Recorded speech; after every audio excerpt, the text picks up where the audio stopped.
আউযু বিল্লাহি মিনাশ শাইতানির রাজিম। বিসমিল্লাহির রহমানির রহিম।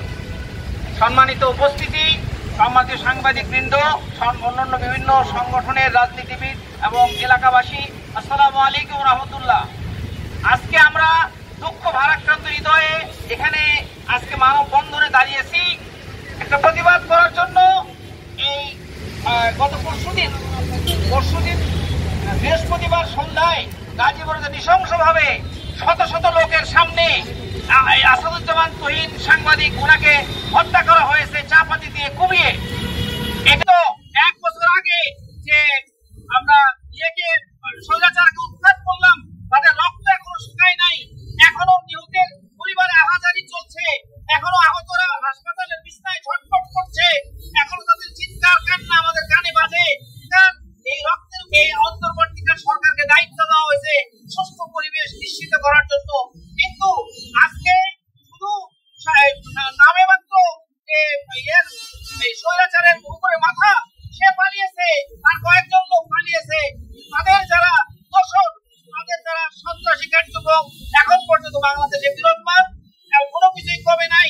এবং এই অবস্থায় এদেশের মানুষ আজকে যারা সাংবাদিক, যাদের মাধ্যমে আমরা সংবাদগুলো পাই, তথ্যগুলো পাই, তারা হলো এই সংবাদের যে মানুষের কাছে তথ্যগুলো সরবরাহ করেন।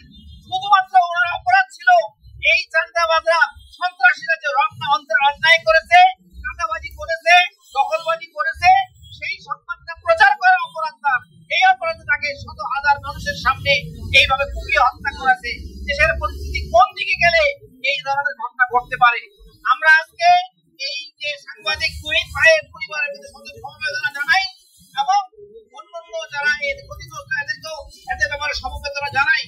আজকে এই যদি পরিস্থিতি হয়, একটা সংবাদ পরিবেশনের কারণে তাদের মানুষকে এইভাবে, সাংবাদিককে এইভাবে নৃশংসভাবে হত্যার শিকার হতে হয়, তাহলে এটা যদি বিচার সঠিকভাবে না হয়, তাহলে এরপরে যারা যারা সংবাদ অনেকে প্রকাশ করতে সাহসী হবে না এবং এই প্রতিবাদ করার মানুষ আস্তে আস্তে হারিয়ে যাবে এবং একটা দখলবাদ সন্ত্রাসীদের কবলে পড়ে যাবে। এরকম বিচারহীনতা যদি হয়, তাহলে দেশের মানুষ আইনের প্রতি, বিচারের প্রতি শ্রদ্ধা হারিয়ে আবার যদি রাস্তায় নেমে আসে, তাহলে এটা ঘটনার মধ্যে করা যাবে যে পরিস্থিতি কোন দিকে যাবে।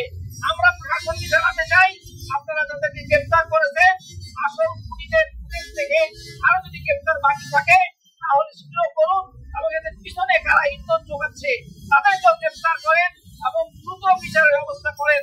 তা না হলে দেশ অর্থনীতিতে যাবে এবং এইটা দেশের মানুষের প্রশাসনের প্রতি আরো আস্থাহীনতা তৈরি হবে। এটা আমরা চাই না। এদেশের মানুষ শান্তি চায়। বাংলাদেশ জামাত ইসলামী এই গত স্বৈরাচার উৎখাতের সময় গুরুত্বপূর্ণ ভূমিকা রেখেছে। দেশের মানুষ একইভাবে স্বৈরাচারের বিরুদ্ধে কাজ করেছেন। সবাইকে অনুরোধ করি যে আমরা স্বৈরাচারের মাথা কেটে দিয়েছি, কিন্তু স্বৈরাচারের দেহ, স্বৈরাচারের দোষর এখনো সমাজে সমানভাবে বিরাজমান। দেশে দখলবাজি, চাঁদাবাজি এখনো চলছে পূর্ণতমে। ব্যবস্থা নেওয়া দরকার এবং যদি না নেওয়া হয়, তাহলে দেশ আবার অন্ধকারে অতল হয়ে যাবে। আমরা এটা প্রত্যাশা করি না। আমরা চাই সরকার দ্রুত ব্যবস্থা গ্রহণ করবেন এবং বিচারের ব্যবস্থা করবেন, বিচার যেন দৃশ্যমান হয়, এটি আমাদের কাম্য। আমি আশা করি সাংবাদিক ভাইরা সহ সচেতন নাগরিক তারা এগিয়ে আসবেন এবং এই ব্যাপারে আরো ব্যাপক কর্মসূচি গ্রহণ করে সরকার যাতে আরো সচেতন হয়, সবাই সচেতন হয় এবং কার্যকর ব্যবস্থা গ্রহণ করে। এই বলে আমি কথা শেষ করছি। আসসালামু আলাইকুম ওয়া রাহমাতুল্লাহ।